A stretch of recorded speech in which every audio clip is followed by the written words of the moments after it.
De Juan, versículo 1 al 14. Dice: No se turbe vuestro corazón, creéis en Dios, creed también en mí.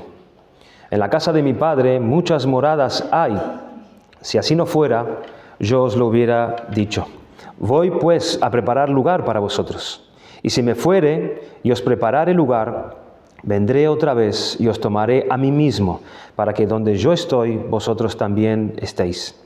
Y sabéis a dónde voy, y sabéis el camino. Le dijo Tomás: Señor, no sabemos a dónde vas. ¿Cómo pues podemos saber el camino? Jesús le dijo: Yo soy el camino, la verdad y la vida. Nadie viene al Padre sino por mí.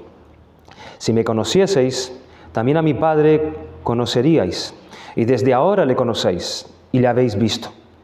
Felipe le dijo: Señor, muéstranos el Padre y nos basta. Jesús le dijo: ¿Tanto tiempo hace que estoy con vosotros y no me has conocido, Felipe? El que me ha visto a mí, ha visto al Padre. ¿Cómo pues dices tú, muéstranos al Padre? ¿No creéis que yo soy en el Padre y el Padre en mí? Las palabras que yo os hablo, no las hablo por mi propia cuenta, sino que el Padre que mora en mí, Él hace las obras. Creedme que yo soy en el Padre y el Padre en mí. De otra manera, creedme por las mismas obras. De cierto os digo, el que en mí cree, las obras que yo hago, él las hará también, y aún mayores hará, porque yo voy al Padre. Y todo lo que pidiereis al Padre en mi nombre, lo haré, para que el Padre sea glorificado en el Hijo.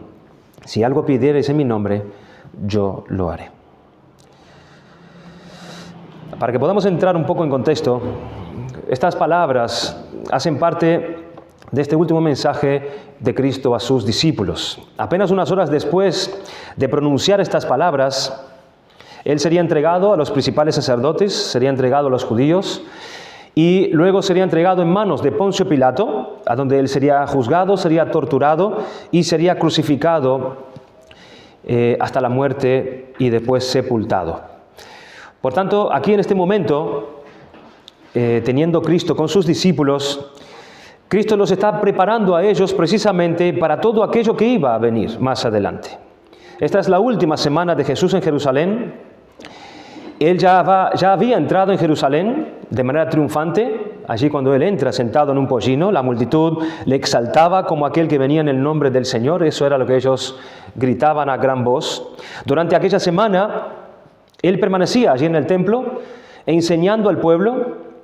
Pero la resistencia de los sacerdotes y de los líderes religiosos aumentaba día tras día a lo largo de esa semana.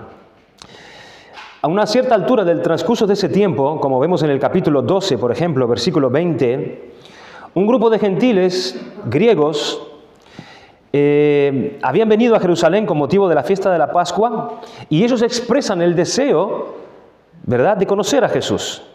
Y cuando los discípulos van y le cuentan esto a Jesús, entonces es cuando Jesús entiende que había llegado su hora.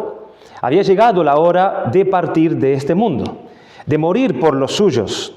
Y a partir de ahí, Él se dedica entonces, en los últimos días de su vida, a preparar e instruir a los 12 para ese momento de su partida.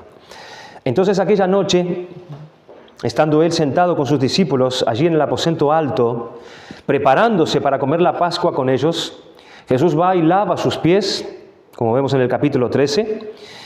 Él separa a Judas del resto. El versículo 30 de ese capítulo 13 dice: Cuando Él pues hubo tomado el bocado, luego salió y era ya de noche. Allí Jesucristo ya separa a Judas del resto de sus discípulos. Entonces Jesús, estando con los suyos, pasa a instruirles y le dice en los versículos anteriores, versículo 13-33, dice: Hijitos, aún estaré con vosotros un poco, me buscaréis, pero como dije a los judíos, así os digo ahora a vosotros, a donde yo voy, vosotros no podéis ir. Cristo está yendo hacia un lugar donde los discípulos no pueden ir ahora. Cristo se está refiriendo a su muerte. Ellos no podían ir ahora a ese lugar. Cristo sí iba. Y que ellos los buscarán, pero no lo encontrarán. Y Pedro allí en el 33, 37, Pedro le dice, Señor, ¿por qué no te puedo seguir ahora? Mi vida pondré por ti. Y Jesús le dice en el 38, ¿tu vida pondrás por mí? De cierto te digo, no cantará el gallo sin que me hayas negado 3 veces. Con este contexto aquí nosotros podemos ver, hermanos, la confusión, la desorientación, la angustia que invadió el corazón de los discípulos. Jesús estaba diciendo que Él se iba a ir, que los iba a dejar, que se iba a ir a un lugar, que ellos no sabían dónde queda ese lugar y que ellos no podían ir tampoco a ese lugar. Y los discípulos tenían la esperanza de que Jesús fuese el Mesías, de que Él fuese aquel que iba a instalar de manera definitiva el reino de Dios, ¿verdad? Y que su gloria debía de ser manifiesta en ese tiempo, el reino de Dios. Tal vez allí mismo, en el tiempo ese de la Pascua, pero resulta que Él está diciendo que Él se va, que su partida es inminente, frustrando así toda esperanza que tenían los discípulos que el reino de Dios comenzara allí. Los corazones de los discípulos estaban llenos de una mezcla de emociones. Ellos estaban tristes debido a la perspectiva de la partida de Cristo, por ejemplo. Ellos estarían avergonzados debido al egoísmo y al orgullo que habían evidenciado delante del Señor. Estarían perplejos debido a la predicación de que uno de ellos los iba a traicionar al Maestro, que otro lo negaría y que todos quedarían confundidos a causa de él. Y finalmente ellos quedarían vacilando en su fe, pensando probablemente, ¿cómo puede ser el Mesías alguien que va a ser traicionado? ¿Dónde quedan las promesas de Dios, de los profetas? Ya no tendría mucha esperanza estos discípulos. Entonces, no era difícil entender el estado mental de perturbación, de angustia, de confusión en el que se encontraban los discípulos. Por eso Jesús les exhorta, allí en el versículo 1 de este capítulo 14, no se turbe, y la traducción verdadera dice, no se turbe más vuestro corazón. Estaban turbados, no se turben más vuestros corazones. El corazón es aquí el centro del sentimiento y de la fe. Los sentimientos de ellos estaban confusos, la fe estaba vacilando. Jesús no se limita aquí a decir a los discípulos que ya no deben estar tristes, sino que les exhorta a no estar turbados, atormentados, agitados, hundidos en ese estado de confusión, de perplejidad. No se turben más vuestros corazones, dice el Señor. Creéis en Dios, creed también en mí. Como si el Señor dijera, de la misma forma que ustedes vienen creyendo en Dios, confiando en Dios, esperando en Dios, de la misma forma ustedes deben depositar esa misma fe, esa misma confianza en mí. Y al hacer eso, Jesús se coloca a sí mismo en la posición de Dios. Porque para que una persona le pida a otra persona que crea en ella de la misma forma que se cree en Dios, o dos cosas, o esa persona es Dios, o eso es idolatría, ¿verdad? Y Jesús dice, creéis en Dios, creed también en mí. Jesús se presenta como Dios ante los discípulos y les dice, crean en mí de la misma forma que se cree en Dios, porque así como Dios el Padre, yo también no los abandonaré ni los desampararé. Y enseguida Jesús le da 3 razones por las cuales ellos no deberían estar más turbados, ¿verdad? Por lo que habían oído de Él. Y dice en el versículo 2, en la casa de mi Padre muchas moradas hay. Es el primer motivo por el cual ellos no deberían estar turbados. En la casa de mi Padre muchas moradas hay. No se turbe vuestro corazón porque yo estoy yendo a la casa del Padre y allí hay muchas moradas y con seguridad hay lugar para ustedes también. Cuando Jesús dice que en la casa de mi Padre muchas moradas hay, nosotros no debemos pensar que el cielo, hermanos, es una grande urbanización o una gran vecindad compuesta por muchos chalés o mansiones. Hay muchos himnos, muchas canciones, cánticos que hablan acerca de esto, ¿verdad? Esa mansión. Y podemos estar pensando que esto es verdaderamente así, que el Señor tiene una mansión, un chalet preparado para cada uno de los suyos, donde uno de nosotros tendremos allí para morar. Mucha gente se imagina esto. Pero no es esto lo que Jesucristo tiene en mente al mencionar esto a los discípulos. Cristo está usando aquí una figura para decirle a los discípulos que a donde Él va, que es la casa del Padre, hay lugar para ellos también. Esa es la centralidad. Por eso ellos no deberían estar turbados, porque para donde Él va, ellos también irían. Hay mucho lugar allí. Hay mucho espacio en el cielo. Espacio para mí, pero también para vosotros. Quizás estas palabras de Cristo tengan un paralelo con aquello que Dios le dijo a Abraham una noche cuando lo sacó de su tienda y lo llevó afuera y le dijo: mira ahora los cielos y cuenta las estrellas si las puedes contar. Y le dijo: así será tu descendencia. Y ahora Cristo le está diciendo a los discípulos: no se turbe vuestro corazón, en la casa de mi Padre muchas moradas hay. El mismo apóstol Juan, el mismo que escribió estas propias palabras en su evangelio, él mismo pudo confirmar esto mismo que dijo a través de su visión del cielo que Dios le dio, donde él escribió allí en Apocalipsis capítulo 7, versículo 9, lo siguiente: después de esto miré, y he aquí una gran multitud, la cual nadie podía contar, de todas las naciones y tribus y pueblos y lenguas, que estaban delante del trono y en la presencia del Cordero, vestidos de ropas blancas y con palma en las manos.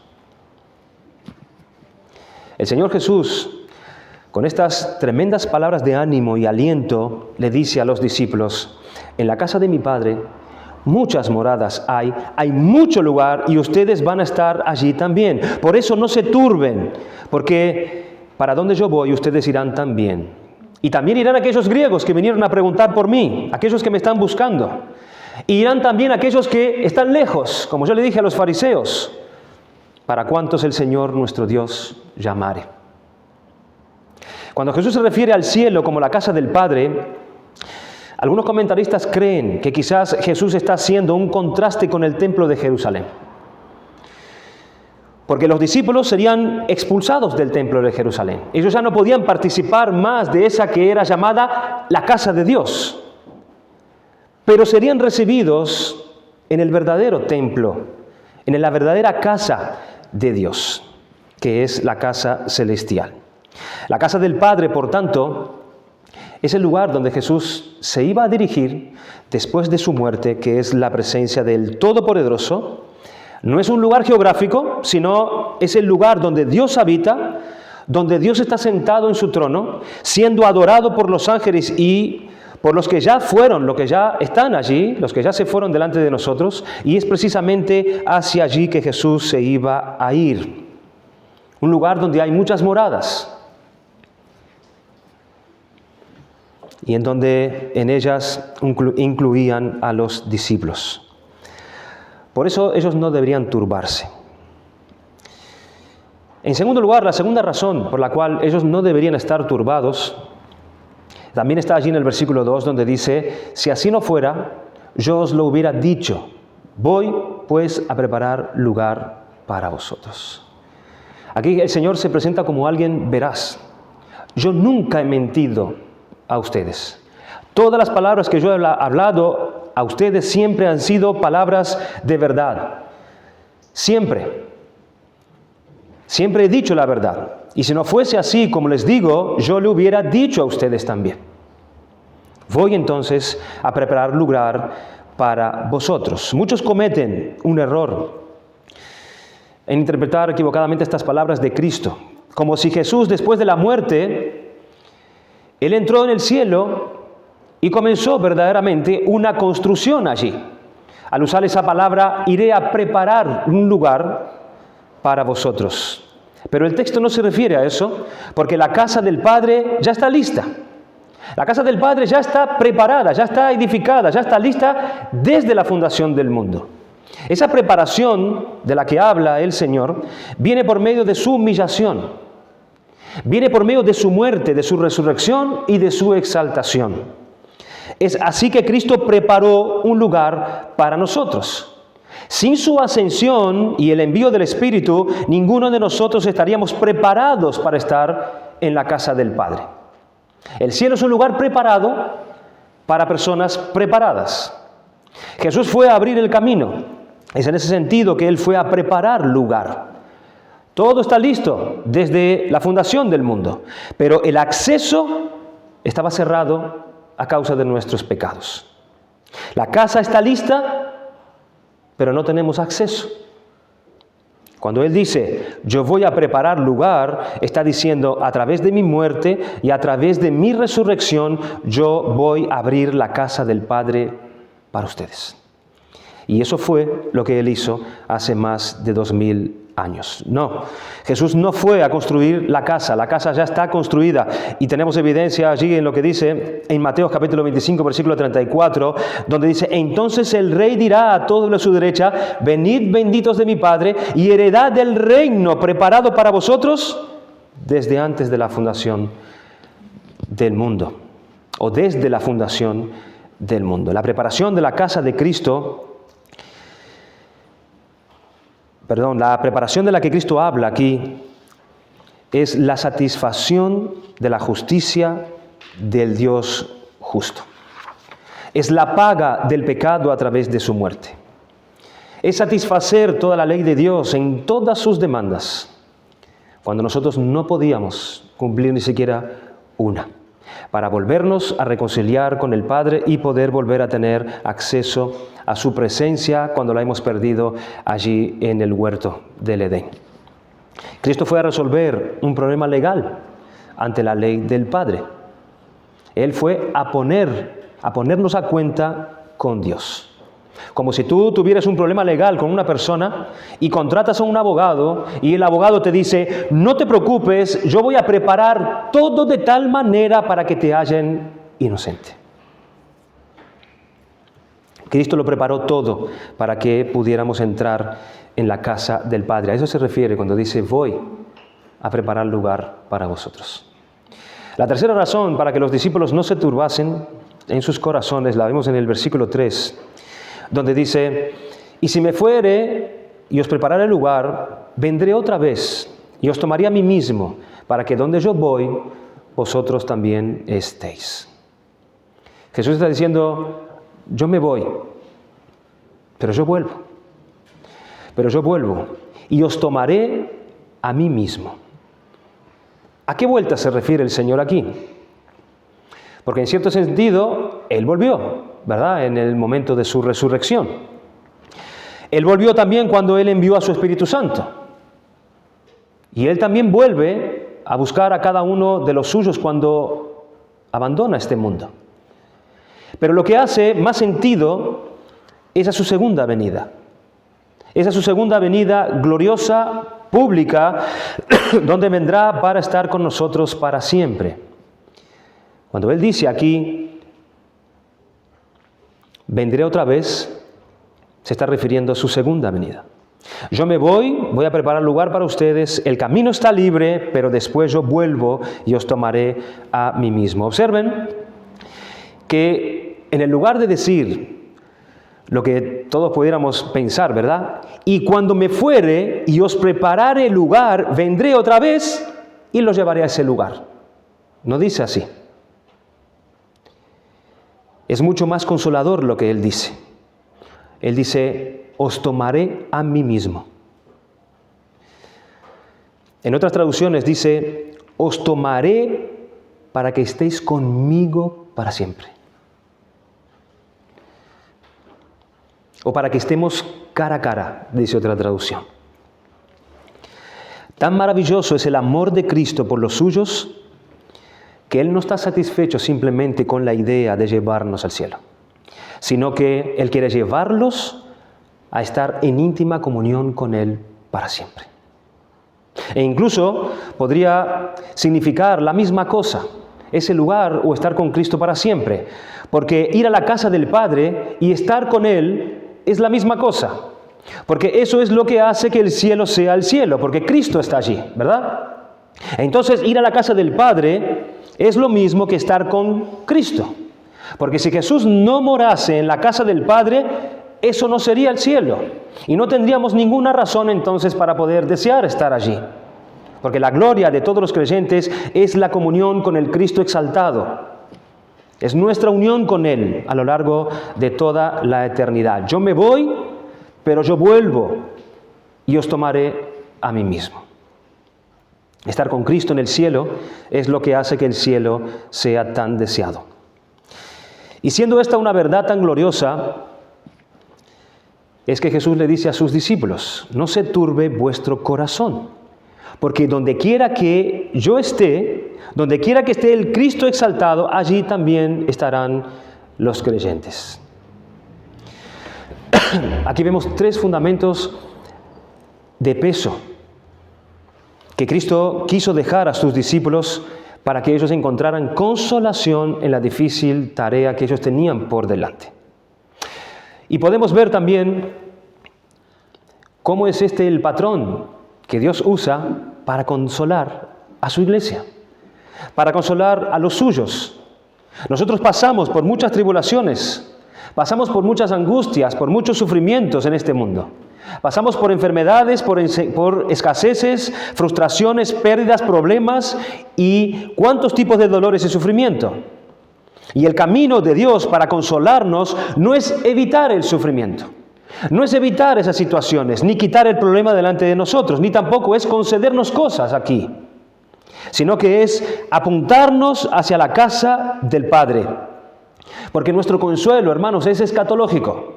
Nuestro consuelo es nuestra mirada puesta en Jesús. Es futuro. Aunque podemos recibir consuelo en esta vida a través del Espíritu Santo en nuestras aflicciones, pero nuestro verdadero consuelo es que lo mejor todavía está por venir. Y esa es nuestra esperanza. Esa es la esperanza que Cristo le dejó a estos sus discípulos. Y Dios hace eso para que nosotros vivamos en este mundo con la conciencia de peregrinos, sabiendo que esto es pasajero. Para que no estemos encantados con las cosas buenas que este mundo nos da, con propiedades, con bienes, con personas, con realizaciones personales, con posiciones, todas esas cosas que pueden ser incluso legítimas, pero que no sean el propósito en nuestro corazón, porque todas esas cosas son pasajeras. Lo que Cristo tiene para nosotros es la casa de su Padre. Es la casa de su Padre, donde hay muchas moradas preparadas por Cristo para nosotros, desde donde Él regresará para tomarnos para sí, para que estemos con Él para siempre. Esa deberá ser nuestra esperanza. Y esto deberá confortar nuestros corazones cuando viene y golpea a nuestra puerta el sufrimiento, las enfermedades, la escasez, las angustias, los conflictos, la persecución. ¿Y saben qué? Esta realidad es algo que nunca se nos será quitado. Nunca. Todas las cosas que nos pueden traer consuelo en este mundo, se nos puede ser quitado. Todo lo bueno de este mundo lo podemos tener hoy y mañana no. Pero esta esperanza nadie se la puede quitar a los discípulos de Cristo. Nadie. A continuación, Cristo comienza a explicar el camino que lleva hacia la casa del Padre. Allí en el versículo 4 dice que Jesús asume que ellos conocían este camino. Dice el versículo 4, y sabéis a dónde voy. Y sabéis el camino. Jesús asume que ellos sabían el camino, o deberían saber el camino, porque Él ha estado 3 años con ellos, enseñándole a ellos las cosas del reino, enseñándoles a ellos acerca de la vida eterna, hablándoles a ellos acerca de su muerte y su resurrección, del perdón de pecados, de la justicia de Dios. Pero sorprendentemente, nosotros vemos el real estado de comprensión de aquellos discípulos. Dice el versículo 5, le dijo Tomás, Señor, no sabemos a dónde vas. ¿Cómo pues podemos saber el camino? Al decir esto Tomás, él estaba siendo el portavoz del grupo. Todo el grupo seguramente entendía esto así o no entendía esto así. Esta reacción de Tomás revela la ignorancia de los discípulos con relación a la persona de Jesús, aún después de 3 años conviviendo con Él. No es que ellos no creyeran en Dios, No es que ellos no creyeran que Jesús era el Mesías, o el Salvador, o el perdonador de su pueblo. Ellos creían todo eso. Pero el problema es que ellos no habían comprendido exactamente quién era Jesús. Que Él era el propio Dios. Que Él era el mismísimo Hijo de Dios que estaba con ellos para poder abrir el camino, para pagar el pecado, para abrirles el reino celestial. Ellos todavía continuaban con aquel pensamiento que Jesús era un líder político, que Dios había mandado para liberar a Israel de debajo del yugo de los romanos y darles un reino completamente terrenal. Pero Jesús les estaba hablando acerca de la casa del Padre. Ustedes saben a dónde yo voy. Pero ellos decían, no sabemos, no tenemos la menor idea de dónde vas. Y como no sabemos a dónde vas, mucho menos sabemos el camino. Ellos aún no habían entendido el destino de ellos. El comentarista Hendriksen dice algo interesante acerca de esto. Él escribió, la objeción planteada por Tomás contiene un elemento de verdad. 2 puntos. El que no conoce la destinación, no conoce el camino. ¿Por qué las religiones que tratan de justificar a los pecadores a través de las obras, ninguna de ellas te puede confirmar una seguridad de salvación? ¿Por qué? Dicen que es de soberbios decir que soy salvo, decir que yo ya tengo la vida eterna. Así dicen ellos. Ellas no saben dónde van, no saben su destino. Ellos no pueden asegurarlo, porque no saben si sus obras serán suficientes delante de Dios en el día del juicio. No conocen su destino. Por tanto, desconocen el camino. Al no conocer el destino, tampoco conocen el camino. Jesús responde a Tomás en el versículo 3. Jesús le dijo, yo soy el camino y la verdad y la vida. Nadie viene al Padre sino por mí. Escuchen cómo describió estas palabras de Cristo este otro comentarista, parafraseando las palabras de Cristo. Él dijo, yo soy el camino porque soy aquel que va a preparar lugar. Yo soy aquel por el cual tú vas a llegar bien seguro a la casa del Padre, a través de mi muerte y de mi resurrección. Yo soy el camino porque soy la verdad, porque soy aquel que el Padre envió a este mundo con toda su revelación final y completa. Y siendo la verdad, soy el único que puede revelar el camino. ¿Ve cómo las cosas se conectan? Como soy la verdad, soy el único que puede revelar el camino, porque yo soy la verdad, yo soy la revelación de Dios. Yo soy la encarnación misma de la verdad. Yo soy la verdad en persona. Soy la verdad porque soy la única fuente confiable de revelación redentora. Yo soy la verdad que se apodera de los que creen e influye en ellos poderosamente. Yo soy la verdad que santifica, la verdad que guía y la verdad que libera. Básicamente, yo soy la verdad, la misma verdad en persona.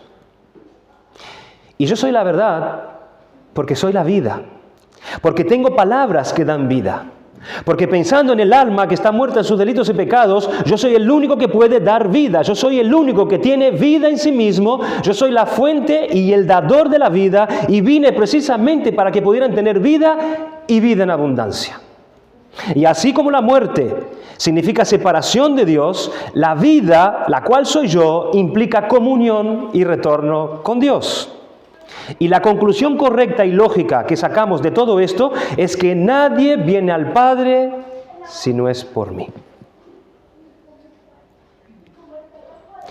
Hay muchas religiones, hay muchos caminos, hay muchos salvadores y muchas verdades, pero solamente Jesucristo es el camino, la verdad y la vida. Por eso solamente a través de Él se puede llegar a la casa del Padre, a la casa del Padre, a las moradas del Padre, como bien Él quiere animar a sus discípulos. Aquí vemos que Jesús, Él está poniendo con mucha claridad la exclusividad de la salvación. Jesús no admite ni concibe otro camino ni otro acceso al reino de Dios que no sea a través de Él y a través de Él solamente, porque Él es el que envió el Padre para traernos la verdad y darnos vida. Todos los demás, como bien dijo Él, son ladrones y salteadores y no pueden dar vida. Mahoma no puede dar vida, Buda no puede dar vida, nadie puede dar vida espiritual a no ser Jesucristo. Dice en el versículo 7, el Señor hablando, si me conocieseis, también a mi Padre conocerías, y desde ahora le conocéis y le habéis visto.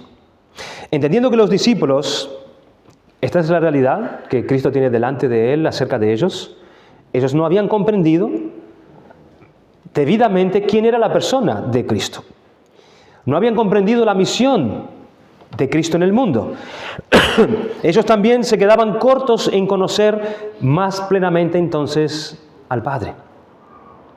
Al no conocer a Cristo de manera plena, de manera debida, ellos también se quedaban cortos en conocer al Padre. El Señor dijo, si me conocieseis, también a mi Padre conoceríais.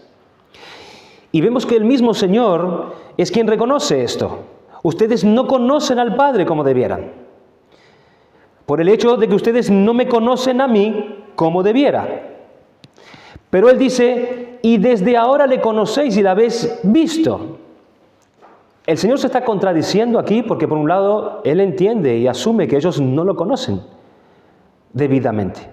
Y como no lo conocen a Él debidamente, tampoco conocen al Padre debidamente. Pero ahora resulta que el Señor dice, y desde ahora le conocéis y la habéis visto. Querrá decir Jesús que conocéis al Padre desde ahora debido a estas mis palabras, porque es ahora que yo he dicho claramente que yo mismo soy la verdad, la vida y el camino que lleva al Padre. De manera que ahora hay menos excusas que antes para la ignorancia de ustedes. Ahora que ustedes han visto mis declaraciones, que yo soy el camino, delante de vuestros ojos físicos. Si es así, debido a las palabras de Cristo, que alcanzaron alta comprensión espiritual, ¿cómo es que vemos que solo en un poco más adelante, allí en el capítulo 16 y 17, dice, todavía un poco más y no me veréis, y de nuevo un poco más y me veréis, porque yo voy al Padre? Entonces le dijeron algunos de sus discípulos, unos a otros, ¿qué es esto que nos dice? Todavía un poco más y no me veréis, y de nuevo un poco más y me veréis, y porque yo voy al Padre. Decían pues, ¿qué quiere decir con todavía un poco? No entendemos lo que habla. Ellos no habían entendido. Este ahora aquí no significa precisamente que a partir de allí, a través de la palabra de Cristo, de sus palabras, ellos comprendieron quién era Él y quién era el Padre, porque todavía lo vemos a ellos mucho más adelante en duda y en falta de comprensión. Puede ser que se refiera no a partir de ese momento, sino a partir del momento en el que el Señor Jesús va a morir y resucitar. Y ahora desde entonces lo conocéis y le habéis visto. Y esta interpretación puede ser más correcta porque los evangelios dejan claro que los discípulos solo entendieron quién era Jesús plenamente después que Él resucitó de los muertos. Muchas escrituras tenemos, ahora entendemos lo que el Señor decía, ahora. Antes ellos sabían que Él era el Mesías, que era el Hijo de Dios, enviado por Dios, pero todo lo relacionado a la persona de Cristo y lo que Él vino a hacer solo quedó claro después que Jesús resucitó, y solo entonces ellos podían ver al Padre. Cristo los estaba preparando para después de su muerte, donde ellos iban a poder ver al Padre, y estas palabras entonces serían de consuelo para ellos. Pero Felipe le hace una propuesta a Jesús en el versículo 8, diciendo, Felipe le dijo, Señor, muéstranos al Padre y nos basta. Como si Felipe dijera, Señor, todavía no estamos entendiendo muy claramente las cosas que tú nos dices, Pero una forma de resolver, a ver si te parece bien, Señor, es que tú nos muestres al Padre para que podamos verlo. Y todo quedaría solucionado. Ya entenderíamos todo de manera completa. Felipe ahora también, representando al grupo, claro está que no negaba la espiritualidad de Dios y su invisibilidad esencial. Pero pedía una teofanía, una visión, una aparición de Dios, una manifestación visible de la gloria del Padre tal como le había sido concedida a Moisés o a otros creyentes en la dispensación antigua. Pero Felipe no cayó en cuenta de que a él se le había concedido un privilegio aún mayor que el que Moisés había disfrutado en la tierra. Ellos estuvieron a lo largo de 3 años cara a cara con el único Dios visible. Moisés no vio a Dios así. ¿Cómo se llamaba el padre de Sansón? Manoa. Cuando con su madre, ellos no vieron a Dios de esta manera. Es el único Dios visible en todo su poder. En todo su poder. Jesús le dijo, ¿tanto tiempo hace que estoy con vosotros y no me has conocido, Felipe? El que me ha visto a mí, ha visto al Padre. ¿Cómo pues dices tú, muéstranos al Padre? Durante 3 años aquellos hombres andaron con Dios, comieron con Dios, durmieron con Dios, se rieron con Dios, caminaron con Dios. ¿Y será que no lo habían visto? ¿Acaso el Señor no había revelado esta verdad una y otra vez desde el comienzo mismo de su ministerio? Jesús le hace un tierno reproche cuando dice, tanto tiempo hace que estoy con vosotros y sin embargo ustedes no han aprendido a reconocerme. Y la clase de reconocimiento que Jesús tiene en mente es la de carácter espiritual. Equivale a ver al Padre por medio de la fe en el Hijo. El que me ha visto a mí, ha visto al Padre. ¿Cómo pues dices tú, muéstranos al Padre? Hermanos, nosotros no somos diferentes a Felipe. Nosotros no somos muy distintos a estos discípulos, porque cuando vienen los problemas, cuando vienen las dificultades, cuando vienen los problemas en el hogar, los problemas en la iglesia, las enfermedades, las angustias, los dolores, nosotros queremos que Dios se aparezca, no de una manera visible, porque no oramos, sabemos que eso no va a suceder, pero en nuestro corazón decimos y queremos que Dios quite eso y solucione eso ya. Muéstranos al Padre y se acabó, lo entenderemos y ya conoceremos el camino de manera inmediata. No somos diferentes a Felipe. El Señor dice, tanto tiempo hace que estoy con vosotros y sin embargo ustedes no han comprendido a reconocerme, no han aprendido a confiar y a esperar en mi palabra. El camino de Dios para nosotros es el camino de la fe, hermanos. Es el camino de la fe, es creer en la persona de Jesucristo y nosotros creemos en Jesucristo a través de lo que los apóstoles inspirados por el Espíritu escribieron al respecto de Él. ¿A dónde? En su palabra. En su palabra, en la palabra de Dios, porque es así que Dios trata con nosotros. Es así que Dios responde. Es así que a través que Dios soluciona. Es a través de su palabra. En los versículos 10 y 11 Jesús apela a 2 cosas para que sus discípulos crean que Él está en el Padre y el Padre en Él. Y esas 2 cosas son en las palabras que Jesús dice y en las obras que Jesús hace. Dice el versículo 10 y 11, ¿no crees que yo soy en el Padre y el Padre en mí? Las palabras que yo os hablo, no las hablo por mi propia cuenta, sino que el Padre que mora en mí, Él hace las obras. Creedme que yo soy en el Padre y el Padre en mí, de otra manera, creedme por las mismas obras. Hermanos, la religión de los judíos era una religión monoteísta. Ellos creían que existía solamente un Dios, es decir, una deidad suprema, única y responsable de toda la creación. Ellos decían, Jehová, nuestro Dios, Jehová uno es. Ellos no conciben hasta el día de hoy a un Dios trino. Y resulta que ahora viene Cristo y les dice a estos discípulos, yo soy en el Padre y el Padre en mí. Esto era difícil para los discípulos, pero necesitaban entenderlo. Los discípulos necesitaban creer que el Hijo y el Padre eran uno. Aquí Cristo se está revelando la persona de la Trinidad, que ellos no conocían. Que el Padre estaba en el Hijo y el Hijo estaba en el Padre. Y creer eso a través de las palabras que Jesús dijo a través de 3 años con ellos, debería ser de aliento para ellos. Y si no es por la palabra, creed que yo estoy en el Padre por las mismas obras, dice Cristo. Y cuando habla de obras aquí, claro que dentro de esas obras incluyen también los milagros y señales. Están incluidos aquí, que tenían como objetivo mostrar que Él venía de parte de Dios y que Él era quien decía ser, ¿verdad? Y que solo Dios podía hacer esos prodigios. Pero la palabra obras en el Evangelio de Juan es mucho mayor que las palabras. Mucho mayor, que los milagros y señales. ¿Por qué? Porque estas obras envuelven todo lo que el Señor hizo. Todo lo que el Señor hizo, es decir, su compasión para con los pobres, la manera en la que Él trató a sus enemigos, la manera en la que Él fue obediente al Padre hasta la muerte, cómo Él siguió perfectamente el camino del amor, el camino de la fe, el camino de la justicia. Todas sus actividades, todos sus servicios encajan aquí en esta palabra obras.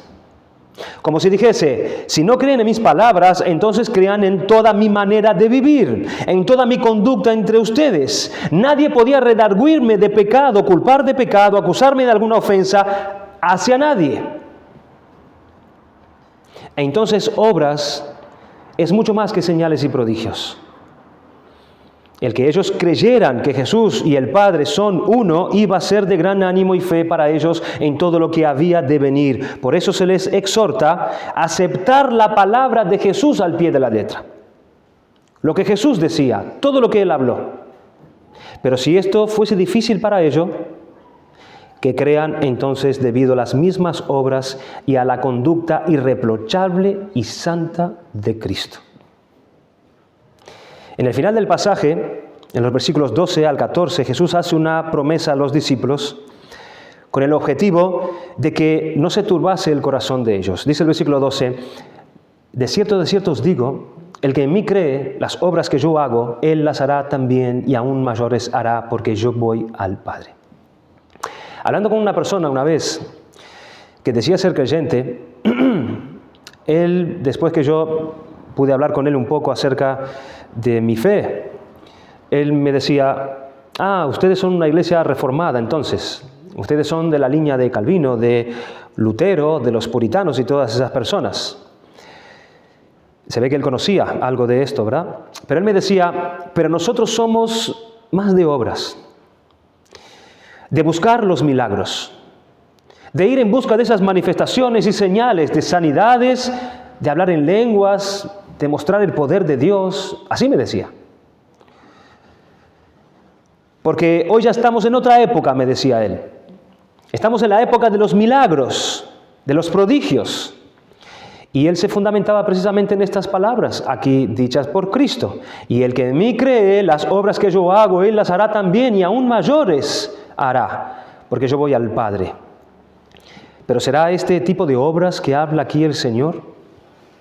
Hermanos, como nosotros mencionamos antes, las obras de Cristo relatadas en los Evangelios son su trabajo de maestro como predicador, enseñando en las sinagogas, discipulando a las personas, curando a los enfermos, bendiciendo a los pobres y necesitados, teniendo compasión de los excluidos, mostrando misericordia al pueblo, amor por sus enemigos, palabras de mansedumbre, paciencia, etcétera, etcétera.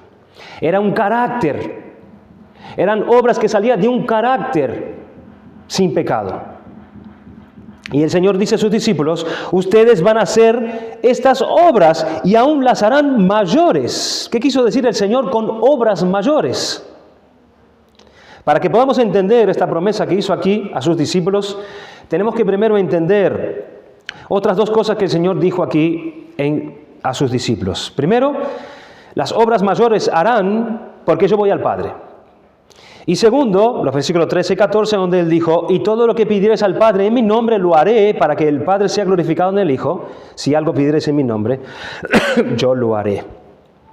Estas son promesas del Señor. Y estas dos promesas, que Él iría al Padre y que Él respondería a todas las oraciones, es la clave para entender en qué sentido los discípulos harían las obras de Cristo y aún mayores. Esta promesa no las está haciendo a los discípulos a los apóstoles solamente. No. Él dijo, de cierto os digo, el que cree en mí. Es todo aquel que cree en Él hará estas obras, y aún mayores. Jesús está refiriéndose a lo que su iglesia haría después de su muerte y de su resurrección. Y aquello que la iglesia comenzó a hacer hace más de 2000 años, en cierto sentido, es mayor que aquello que Cristo hizo en 3 años en su ministerio. En cierto sentido. Primero porque Cristo se fue al Padre. Y Él se ausentó físicamente en este mundo. Pero Él está sentado a la diestra de Dios y tiene todo poder en el cielo y en la tierra. Si antes, en cierto modo, Él estaba limitado geográficamente en un cuerpo, pero ahora Él está presente en todo el universo y a través de su iglesia y a través de sus discípulos, Él tiene mayor alcance al mundo entero. Entonces, las obras son mayores geográficamente, en términos de alcance, en términos de profundidad. El Cristo vivo continúa trabajando en este mundo, pero de una manera más intensamente en aquellos 3 años que Él estuvo aquí en la tierra. Las obras de Cristo habían consistido en gran medida realizadas mayormente entre los judíos, ¿verdad?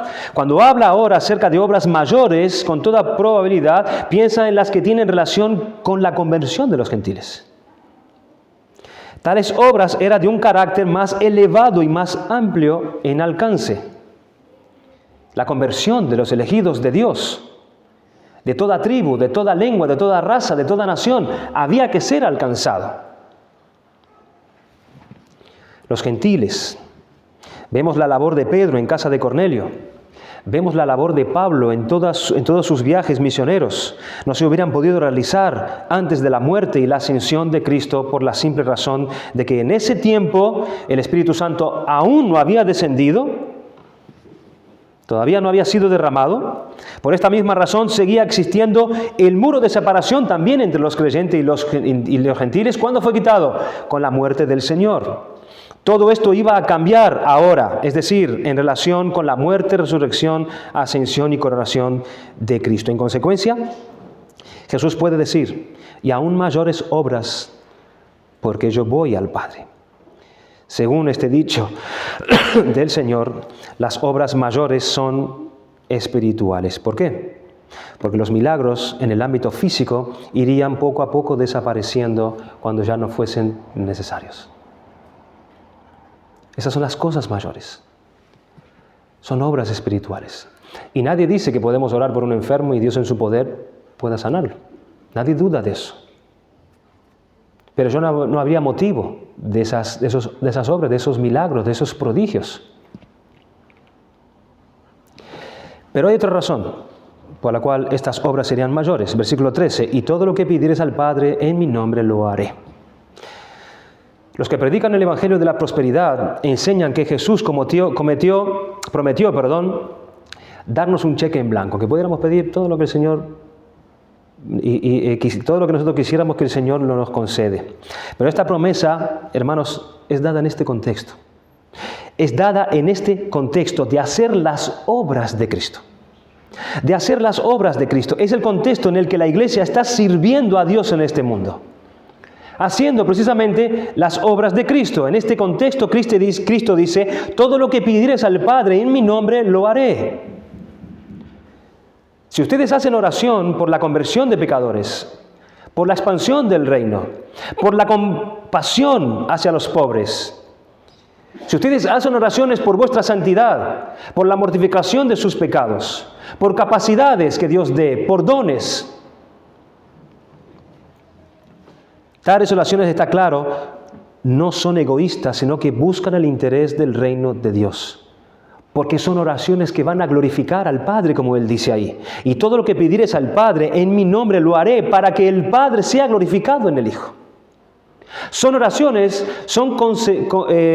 oraciones contestadas, donde Dios concede, Cristo concede, todo aquello que es concerniente al avance de su reino, para la gloria del Padre. ¿Y en qué sentido el Padre es glorificado? Cuando hacemos las obras del Hijo, cuando buscamos continuar aquello que Jesús comenzó.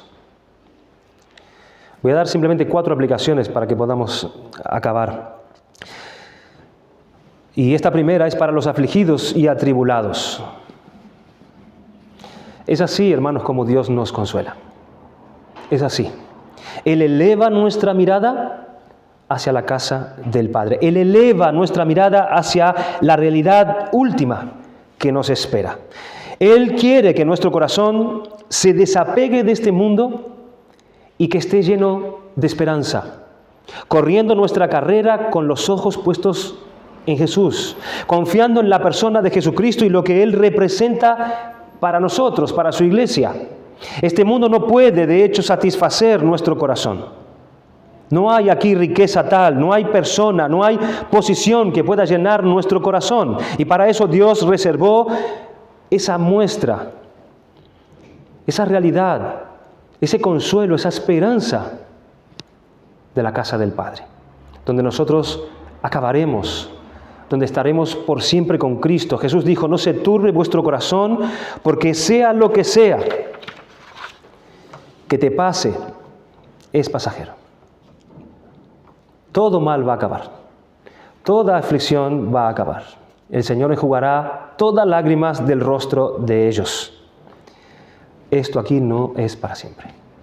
No es para siempre. Nuestro Dios está regresando en la persona del Señor Jesucristo. En segundo lugar, con relación a la salvación de las personas, nos podemos hacer la siguiente pregunta: ¿qué será de las personas que tienen otras religiones, otros dioses? ¿Será que hay salvación en otras religiones? ¿Será que al final de todo Dios, porque es amor, porque es misericordia, porque Él es bondad, perdonará a todos y recibirá a todos en su reino? Este texto nos ayuda a ver con toda claridad que fuera del conocimiento de Cristo no hay posibilidad de salvación. No la hay. Por eso nuestra misión es ir al mundo a hacer las obras de Cristo, predicando solamente a Cristo para que las personas sean salvas, porque sin el Evangelio las personas están perdidas. Jesús dijo: yo soy el camino y la verdad y la vida, nadie viene al Padre sino por mí. La tercera aplicación, recuerden lo que Cristo dijo a Felipe: tanto tiempo hace que estoy con vosotros y no me has conocido. El que me ha visto a mí, ha visto al Padre. ¿Cómo pues dices tú, muéstranos al Padre? El Señor Jesucristo se revela a nosotros a través de su palabra. Es a través de la Biblia, de su palabra. Allí nosotros encontramos quién es Él, su obra, su misión. La razón por la cual nosotros queremos ver milagros y señales y prodigios es porque nosotros no vemos a Cristo en su palabra. Es por eso. No dedicamos tiempo para leer este libro. No dedicamos tiempo para estudiar de manera profunda, seria y necesaria la palabra de Dios. Y nos quedamos con lo que nos dicen, nos quedamos con lo que nos cuentan, pero somos responsables ante Dios de buscar allí su verdad y de buscar a Cristo allí, en la Biblia, en su palabra. Como discípulos del Maestro, debemos estudiar para conocer las enseñanzas personales de Cristo. ¿Por qué? Porque Dios, habiendo hablado muchas veces y de muchas maneras en otro tiempo a los padres por los profetas, en estos postreros días nos ha hablado por el Hijo. Y su palabra, sus enseñanzas, sus dichos, sus hechos están en la Biblia. Él es la revelación última y final de Dios. Si queremos conocer a Dios, debemos estudiar su palabra. Es nuestra responsabilidad. Y en cuarto y último lugar, ¿cuál es la respuesta de la iglesia en un mundo lleno de necesidad? La función de la iglesia en el mundo, hermanos, es hacer las obras de Cristo. Es hacer las obras de Cristo. Es a eso a que Dios nos llama. Es para eso que el Señor nos salvó. es tener compasión de los pobres, de los necesitados. Obras de misericordia es anunciar el arrepentimiento a todos los hombres. Es predicar a Cristo como el único camino, como la única verdad y como el único que puede dar vida a los muertos. Darle a Dios la verdadera devoción. Vivir una vida santa. Vivir una vida de obediencia. Servir a los hermanos en la iglesia. Hacer bien a todos los hombres, etcétera, etcétera y etcétera. Esa es la obra de la iglesia en este mundo. Es extender en este mundo el reino de Dios a través de las obras que Cristo preparó de antemano para que nosotros anduviésemos en ellas. Y termino preguntando, ¿ese es el enfoque de tu vida cristiana? ¿Las obras de Cristo? ¿Es tu enfoque? Cristo dijo, en la casa de mi Padre muchas moradas hay. Pero Él dijo también que el que en mí cree, las obras que yo hago, Él las hará también. ¿Cómo puedes tú saber que una de esas moradas es tuya? ¿Cómo puedes saberlo? La respuesta es, ¿se ven las obras de Cristo en ti? ¿Tú haces las obras de Cristo?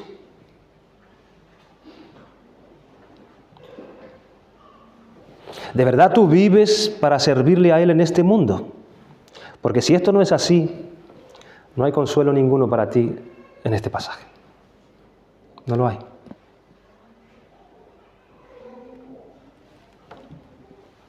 En la casa de mi Padre muchas moradas hay. El que en mí cree las obras que yo hago, Él las hará también. Es una certificación. El que cree en mí, mis obras hará. La consolación en la promesa y las obras de Cristo en el creyente están profundamente conectadas. Hermanos, Dios quiera usar su palabra para hablar a nuestro corazón en esta mañana, para despertarnos, porque el cristianismo, hermanos, es algo serio. Es algo serio. No es solamente venir a la iglesia. No es solamente sentarnos aquí a escuchar una predicación. No es solamente ser parte o ser miembro de una iglesia local, no. Sino que es un compromiso serio con el Cristo exaltado en continuar haciendo las obras que Él comenzó en este mundo. Esa es nuestra vida. Esa debe ser la vida del discípulo de Cristo. Vamos a dar gracias al Señor por su palabra.